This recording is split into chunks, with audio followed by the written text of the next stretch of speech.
For 2026, the very popular Jeep Grand Cherokee gets new looks, new tech, and a new engine. Can it compete with the new Toyota Land Cruiser? We're going to dive into the features and put them both to the test. Right now on Driving Sports TV. The Jeep Grand Cherokee is a midsize SUV that is loaded with family-friendly features, while at the same time providing legitimate off-road capability. The model that Jeep sent us for testing is a top-spec Summit. This includes air suspension, 21-inch wheels, surround view camera system, leather seats with massage, and a hands-free driving system. Price as you see it here with some extra options, $66,180 including destination. Under the hood is a all-new 2-liter 4-cylinder turbocharged Hurricane 4 engine. This makes a peak 324 horsepower and 332 pound-feet of torque. It is connected to a standard 8-speed automatic with a dual-range gear set, and power goes to all 4 wheels with the Quadra-Track 2 4-wheel drive system. This is enhanced with an electronically controlled limited-slip differential in the back. Jeep's Select Terrain system manages power distribution, optimizing it for snow, mud, or rock trails. The 4-wheel drive system is full-time with an electronically controlled clutch pack controlling power between the front and rear axles. The wheels here are optional 21-inch alloys wrapped in Continental Cross-Contact LX Sport all-season tires. Okay. Now this motor uses Formula One technology that was developed by Maserati because that's of course part of the whole Stellantis group. It's funny though that they would put it into, of all things, a Jeep. It has a very high compression ratio, an insane amount of boost, and it is very complex. But now let's see what that translates into a 0 to 60. Put it into sport mode. That's not only going to optimize the systems, it's also going to lower the air ride suspension to give us better aerodynamics and handling. It's going to drop the throttle in 3, 2, 1, punch it. Wait, and boom, there we go. It's so funny, 3,000 RPM is when the hammer drops, and that was, of course, 60. So this does it in 6.73 seconds, which is pretty brisk, all things considered.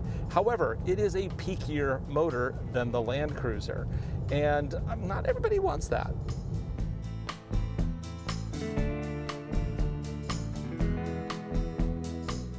This is my personal Land Cruiser 250 First Edition. It came loaded with pretty much every single option, including leather interior, the traffic jam assist hands-free autopilot system, a built-in cooler, rock rails, and steel skid plates.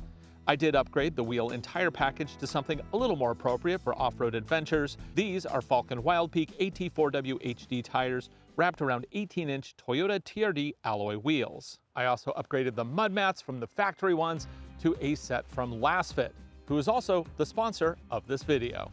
Here in the Pacific Northwest, dirt and mud are a way of life, so having high-quality protection for our vehicles is critical. Whether you drive a new Toyota Land Cruiser or even a Jeep Grand Cherokee, LastFit has complete mat sets with full protection front to back, available right now. Simply go to lastfit.com, search your vehicle, and find the perfect fit. Take a look at the difference between the Toyota OEM mats that came on this Land Cruiser and the LastFit upgraded mats. Only one of these is going to keep mud and liquids in their place. And already you can see the factory mats let in a lot of dirt. The LastFit mats are also thicker with better protection all around, and they're precision measured for a perfect fit every time. LastFit includes mats for all the areas of your vehicle, so you are completely covered, protecting your vehicle investment in all weather conditions. And compared to OEM options, the LastFit mats are not only a better option, they're also less expensive. Simply click the link below or scan this QR code. Go to lastfit.com and get a better mat for your vehicle today. Now back to the shootout. The Land Cruiser First Edition was a limited run of only 5,000 units, so you really can't get this exact trim anymore. But you can build a 2026 Land Cruiser with leather and some extra upgrades for around $70,000 US. Like the Grand Cherokee, the Land Cruiser has a turbocharged 4-cylinder engine. And yes, I know it's dirty, but you know what? I've been going on adventures and I just haven't had a chance to clean it yet. Here, it is enhanced with a beefy electric motor, making it a hybrid. That motor lives inside the 8-speed automatic transmission, and it boosts peak output to 326 horsepower and 465 pound-feet of torque. That is 133 more torques than the Grand Cherokee.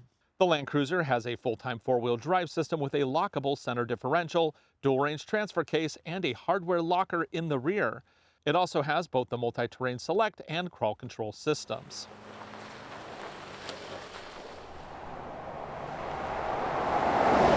I have driven this exact Land Cruiser 25,749 miles as of the time of filming. I've owned it for almost 2 years, and I've driven across the United States in it.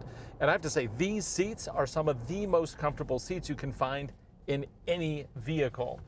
Not only that, they're covered in leather. I get lots of adjustments, and they have both heating and cooling.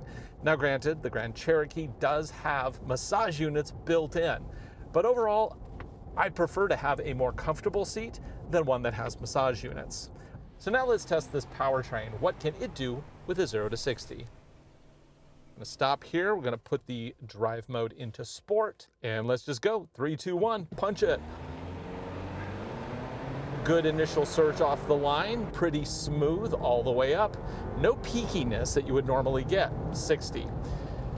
But we only did 8.3 seconds on that 0 to 60 because this is just not geared to have a fast 0 to 60 run. But I find it plenty quick for all of the stuff that I need to do with it.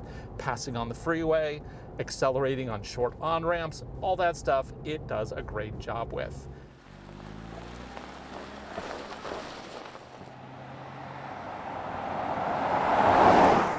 So the EPA rates economy on this at 21 miles to the gallon in town and 26 on the highway. Let's go ahead and reset the MPGs, if I can find out where that is here. So we're gonna reset fuel economy.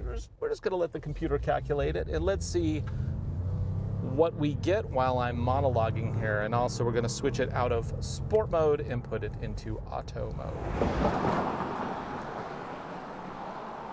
On the Grand Cherokee here, we do have independent suspension on all 4 corners, and that makes for a vehicle that actually handles pretty nicely.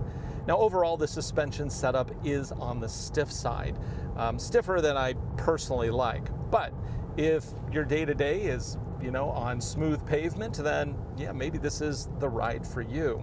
Into the corner, add a little throttle, boom. Oh, when you're in the zone, this thing is quick. Like, this is a ton of horsepower from a 2-liter 4-cylinder. What can go wrong? Both these vehicles are rear bias setups. This one's just a little bit more than 50% to the back. Does that make a big difference? For some people. The fact is that if you are rear bias, when you add the throttle, it kind of helps with cornering, with that yaw moment. The Land Cruiser has more power to the back. It's a 40-60 split with 60% of available torque going to the rear wheels. It's the benefit of course, that differential setup that they have. Now, let's talk about the adaptive cruise control systems here. This one does have, of course, a hands-on adaptive cruise control, but you can also option a almost $3,000 hands-free adaptive cruise control. I have used it on Interstate 5. However, it does not work on this little country road near where I film. So cannot use it here, but I did use it and it's fine. It's about $3,000 to add it to the vehicle. And then on top of that, after 3 years, there is a subscription fee, which has not yet been announced if you want to keep using it. So be aware, if you want a hands-free system, it is available. This also has an infrared camera system because this has an extra tech pack. I don't think everybody needs that, but I've actually found it to be pretty helpful when driving at night because it also shows you heat signatures, which of course really helps identify animals and people even when you can't see them with your naked eye.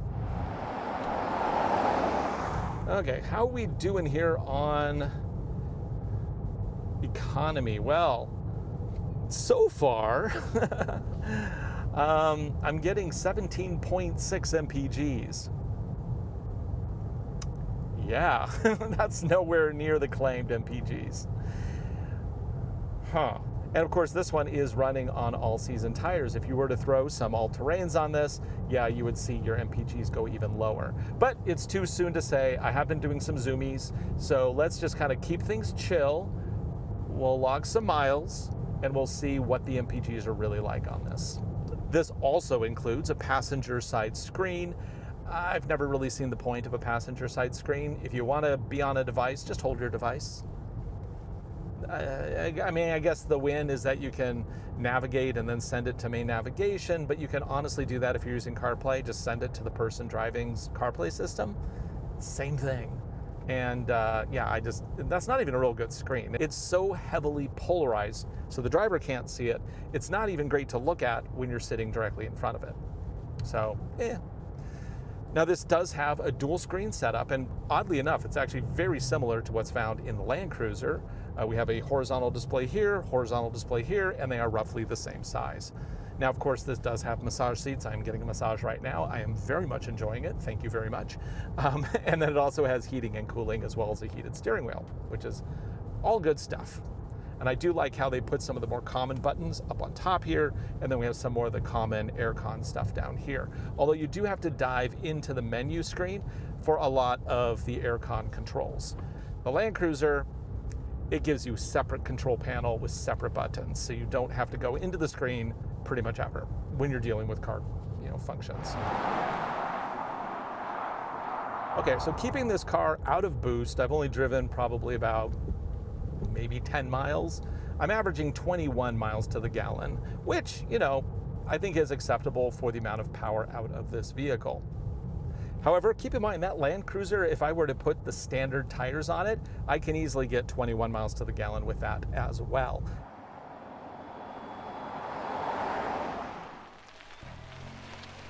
The EPA rates this at 22 miles to the gallon in town and 25 on the highway. That is pretty close to the Grand Cherokee, but in reality, I'm actually getting much less, and a lot of it comes down to the tires that I'm running. These are very heavy, multi-ply E-loads. The upside is they're almost impossible to puncture.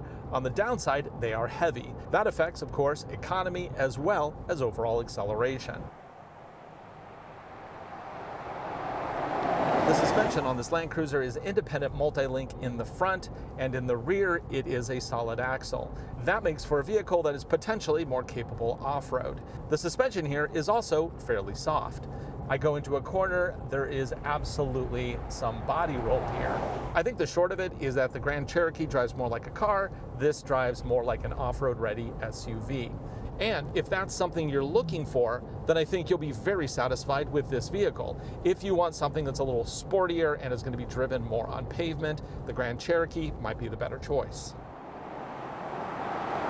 This Land Cruiser does, of course, have adaptive cruise control, and it even has a low-speed hands-free mode. They call it traffic jam assist. Basically, at speeds under 25 miles per hour, you can take your hands completely off the steering wheel. It'll track, accelerate, brake, do all the stuff that you need. Not as advanced as the Grand Cherokee. However, the Grand Cherokee option is very expensive. This one just came with it. After the first year of use, there is a subscription fee, and on this one, it is bundled with the remote start, and I pay $15 a month. That's not really that much. With the Grand Cherokee, we don't really know what the monthly or annual fee will be. You just know that it's going to be around $3,000 to add it, and that will include 3 years standard. As for the overall cabin, I like this layout. This display is plenty big, whether I'm running the built-in stuff or if I want to put up, Apple CarPlay.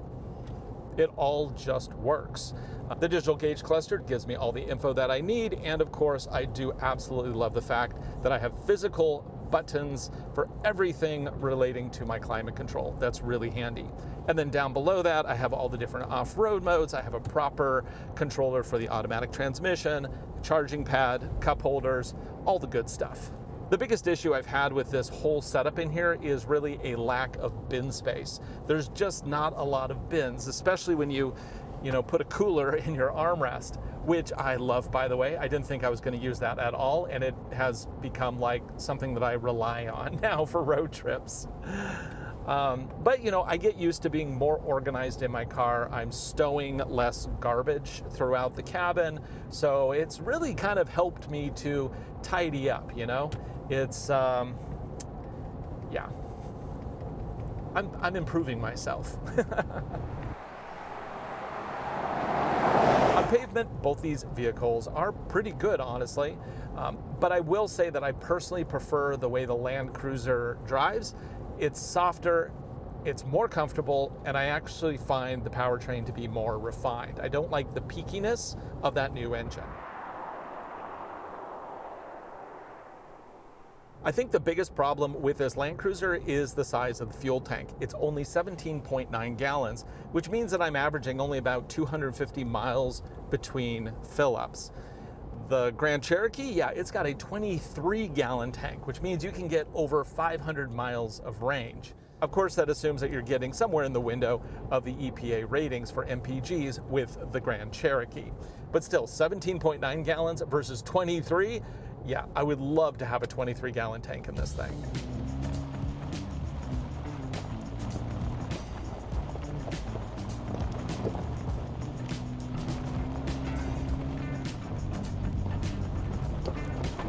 I do like the suspension on this.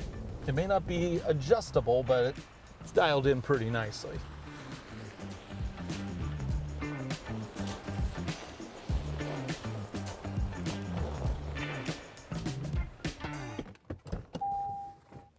A feature unique to the Land Cruiser is that you can actually just lift up the rear glass. It makes easy access to the back very quick.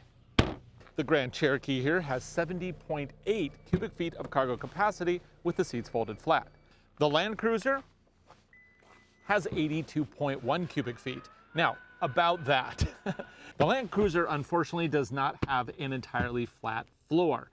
It's stepped, so if you want to sleep back here, you're going to have to build a platform. The Grand Cherokee has a completely flat floor, which means you can totally car camp in it. Sleep in the back, it's great. The Grand Cherokee does come with 12-volt DC power socket back here, work area illumination under the gate, and a spare tire under the floor.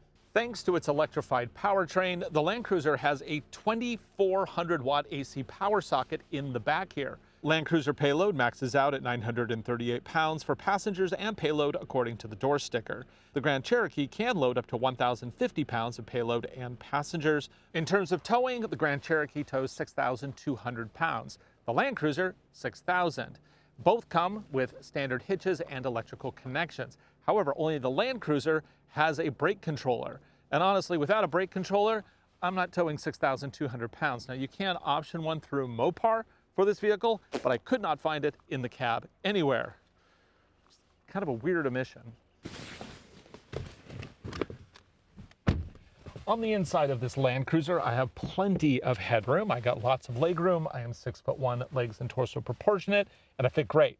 I also get my own climate controls. Plus, I have a 12-volt power socket, 2 USB-C sockets. It's actually really nice. Even though this is more comfortable for an adult in the Grand Cherokee, you do get more amenities in the second row. That has both heated and cooled second row seats. Plus, it has a low power AC socket. This only has 12 volt and USB-Cs. So which is more important to you? Well, that's gonna probably help you decide. But which one of these is better when the road ends and the trail begins? Time to put them to the test. We're going to start with the Land Cruiser. You know, set a baseline. And even though I did upgrade the wheel and tire package on this, everything else on this vehicle is as it came from the factory. Yes, the skid plate, the underbody protection, the roof rack, even the rock rails were all standard on this first edition. It's kind of nutty, actually. Oh, good opportunity here to turn on our front view camera. And actually, I can do the hill descent control. Let's give that a try.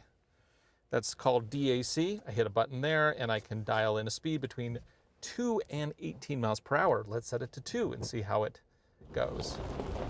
Eases us down this very steep hill. Cool. Okay, and then I just turn it off through the water crossing, and we're gonna start here in our South Forest Trail.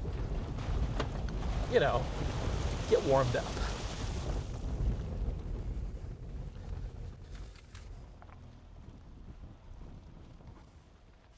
The South Forest Loop here is a fairly easy trail, but it will give us an opportunity to try out some of the features.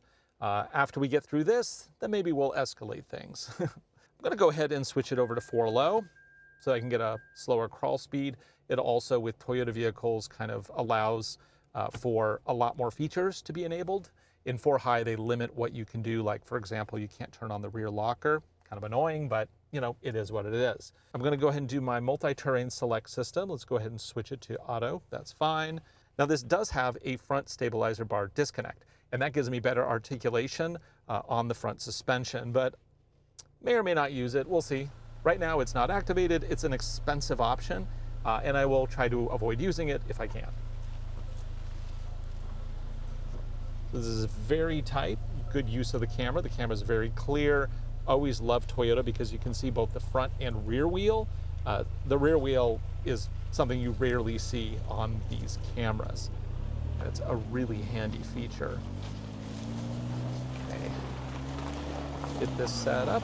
And we're gonna go, I think, through the forest back here. There's a number of different ways we can go through this.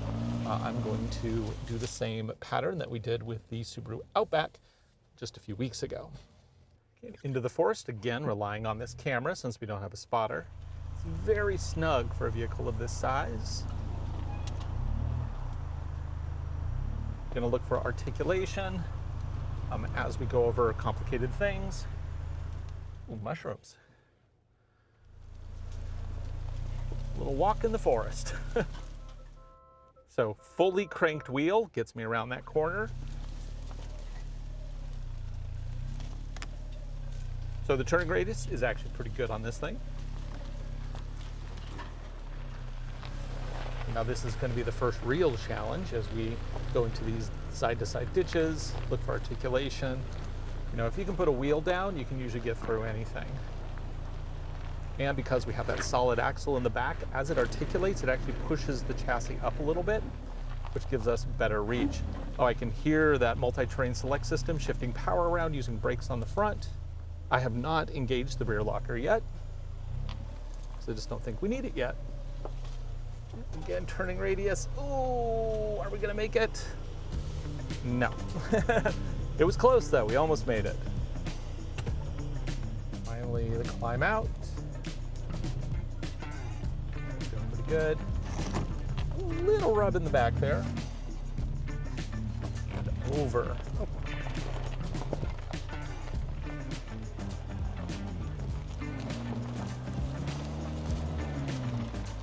Now let's see how this Grand Cherokee Summit compares. The biggest advantage this vehicle has over the Land Cruiser is actually that Quadra-Lift suspension. I'm gonna go ahead and switch it into sand mud mode because we're gonna be going through the water crossing. And that is going to automatically lift the vehicle up to its second from its highest position. And you usually wanna keep a little bit of height in reserved in case you get high centered, then you can lift yourself up just a little bit to get off of it. Switch into drive, and away we go. Here I can use the hill descent control. To enter hill descent control, shift to 4 low. Okay, I guess we'll do 4 low first, even though I don't really need it. 4 low. Now let's try hill descent control. Okay, now it's on, and it says use paddles to adjust speed. Looks like the minimum is 1.2 miles per hour, which is really slow. Oh yeah, that works really nicely. So it's going to use brakes to shuffle that, you know, braking distribution around to keep us tracking straight as we go down slippery surfaces. Nice. Okay, let's carry on. See, we can also go to the vehicle dashboard, off-road pages. We can go to the off-road pages here. So we can see everything that's happening on the vehicle. I'll go through the water crossing. Not much water though. We've been having some rain, but it just, you know, we have had these long dry spells. It's kind of loud in here going over that rocky section. Much louder than the Land Cruiser. All right, let's set up for some fun. At maximum ride height, this Grand Cherokee has 10.8 inches of ground clearance. I don't really know what the approach angle is. I've actually seen several conflicting numbers, but hopefully it's going to be good enough today. Now, we didn't really rub the nose on anything with the Land Cruiser, and that has a 32-degree approach angle. So if this doesn't rub also, then it's going to be equivalent. If we do rub, then it's worse. Okay, just like we did with the Land Cruiser, we're going to roll over here. Although we're in low range right now, which is really unnecessary for this. So this will be our first time using the front view camera. I can go down here to front camera, and boom, we have the same system that you get with the Jeep Wrangler. It's actually a really nice camera setup. You can see tire marks to see exactly where you're going to be tracking.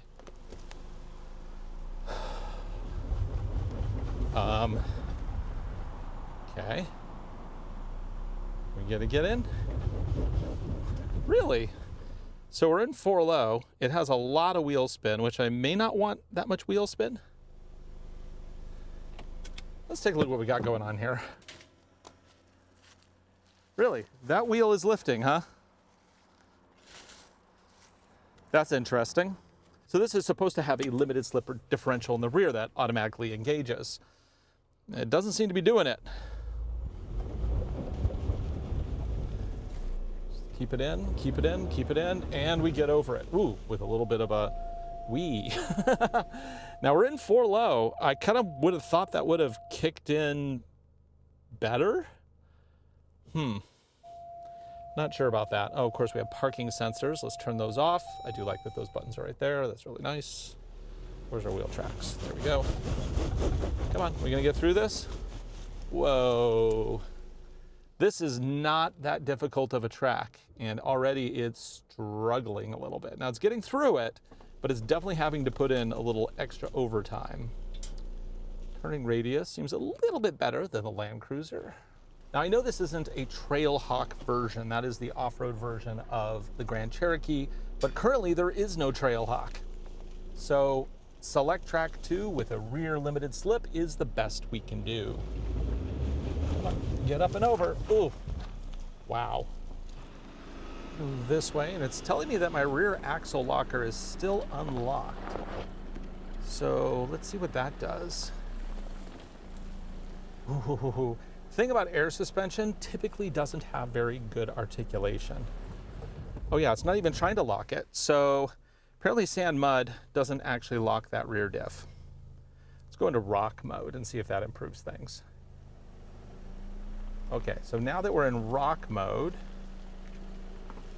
we're gonna go side to side, and it works a little better. Let's back up here again and try that again in rock mode, just to see how much that improves the situation. We're in rock mode now. Let's see what that does, because I'm not seeing this rear axle locker engaging. Hearing a lot of the wheel braking stuff working though, working overtime. Probably lifting those wheels. Definitely lifting those wheels. Yeah, no two ways about it. The Land Cruiser has much better articulation. Okay, got through that. It was definitely better once I switched into rock mode. I mean, I can kind of see that, because usually in sand mud you want a little wheel spin. I kind of thought it would still kick it in though. It didn't. Okay, and now final climb out of this course. Oh, where's my cameras? Give me my cameras. I want just a quick button for cameras. Oh, there we go.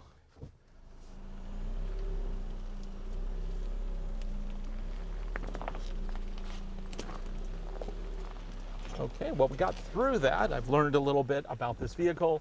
So now let's go ahead and go, whoop, as we get out. Now let's jump back into the Land Cruiser, and we're gonna head out to the logging trail. This is the most difficult trail that we have here at this particular proving grounds. We also have our mountain test course, but since the Grand Cherokee there does not have all-terrain tires, we're not taking out there. Like before, I'm going to turn it into 4 low, and I am going to engage my center locker. Multi-terrain select is on, and that's going to do the wheel braking front to back. I'll put on the rear locker if I need it. Continue on.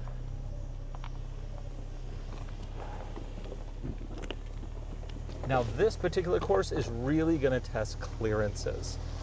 Yes, it is dirt and grass, but I really think that the tires on the Grand Cherokee will be just fine because it's not a lot of loose or muddy surfaces.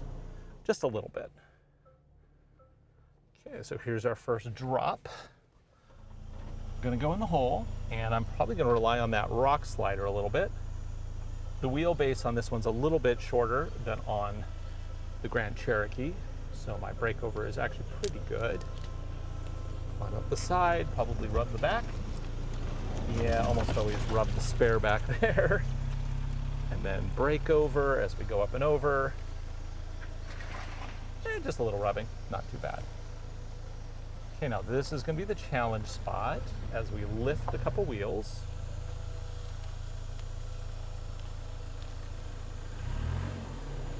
Do a little seesaw action.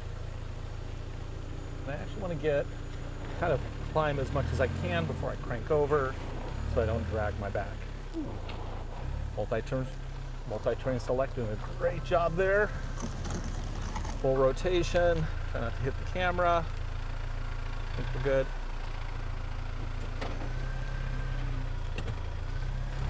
Round and out. Got another climb here. Now this is actually a pretty challenging little climb. Let's turn that camera back on. To make it a little bit easier, I am going to lock the rear differential, and you know what? Let's go ahead and disconnect that front stabilizer bar to give me the most clearance as I go side to side here on this little ridge. Okay. Still flashing. That rear locker hasn't kicked in yet, but it's trying to kick in. There we go. Now we're engaged. So at this point, I just walk up. Pretty nice. Okay, so that was too easy, right? Well, let me show you what happens if you don't have all these features enabled. Take it down. Okay. Now let's go no rear locker, no stabilizer bar disconnect. I am keeping the center diff locked because you should do that when you're off-road. And let's see if it struggles at all. I do have MTS on though, so you might see some wheel spin. So we definitely have a little bit more struggle as it finds grip. And up and out. I am hearing that MTS really working. And you can kind of see that's the difference, right? I mean, literally just rolling through versus a little bit of struggle. Now, obviously, as things get more escalated, all these features really do start to, work wonders. But as you can see, this course is a walk in the park for this Land Cruiser. The last test, brake over. Probably rub a little bit. No rub at all. Man, that is a steep decline though.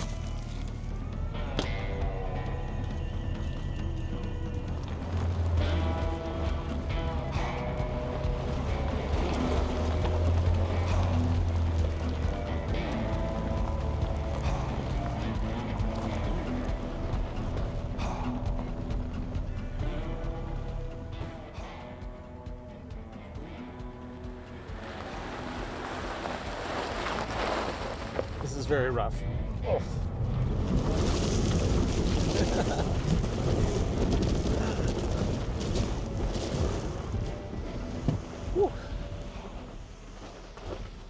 Okay, here we are, the logging trail. At this point, I am going to go ahead and switch it into 4 low, just like we did with the Land Cruiser. Go back into drive. I want to see when that rear axle locker kicks in, because I have not seen it kick in yet. Although the wheel braking was more effective when I was in rock mode.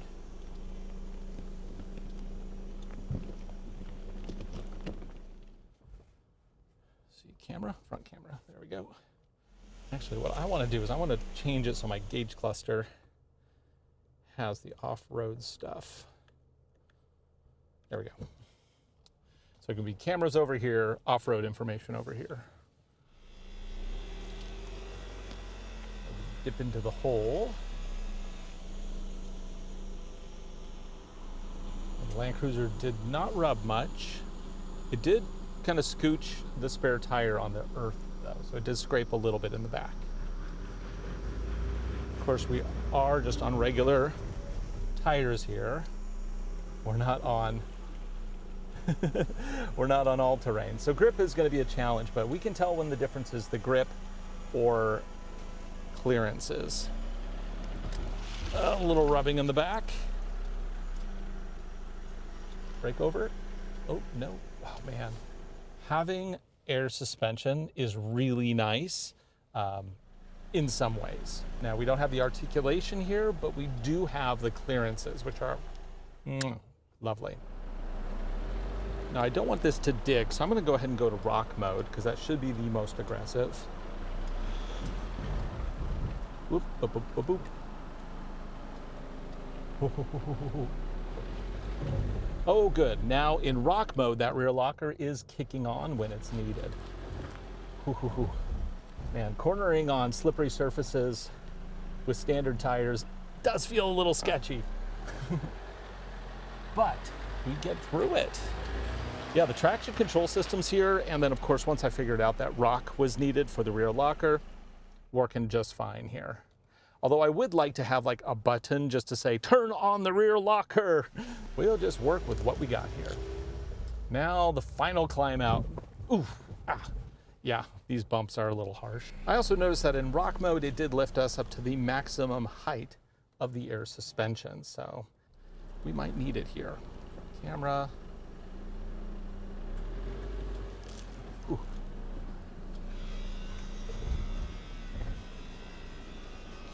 Here's the climb out. Now, if you remember, with all features on, the Land Cruiser just walked through this. Now let's see how this one does. Adding a little throttle, lifting a tire there, definitely. Come on, we got this. I'm just adding gentle throttle because I don't want to like lurch. Oh, nice. All the systems worked and we got through it. Now we have the brake over here. Let's listen for any crunching on the underside. It's very steep too, going out of it.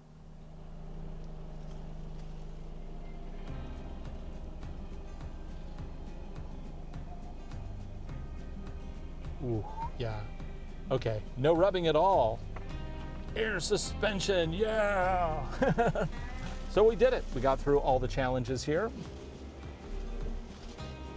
Now let's wrap this up with some closing thoughts.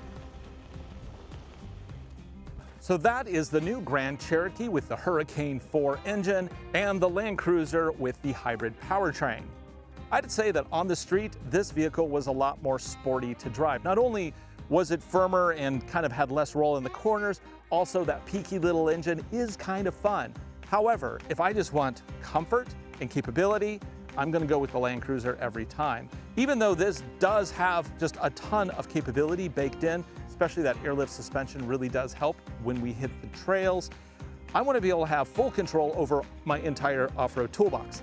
This one, you pick a few modes and then you kind of say, okay, well, what does that do? Once we put it all together on the logging trail, the Grand Cherokee was able to get through pretty much anything we threw at it, and in fact, it did not drag anywhere on the trail. I couldn't find any dirt on the outside. So that airlift suspension definitely gave it all the clearances that it needed on a trail like this. Do you do something more complicated than the trails that we have here? Well, this vehicle probably isn't the one for you. You'll have to wait for either the Trailhawk or jump up to something more aggressive like a Jeep Wrangler. Or you could just get the new Land Cruiser. Which one would you pick? Post a comment below. For Driving Sports TV, I'm Ryan Douthit. Thanks for watching. Be sure to like, subscribe, share videos. We make them for you. I hope you enjoy them, and we'll see you again right here on the next one.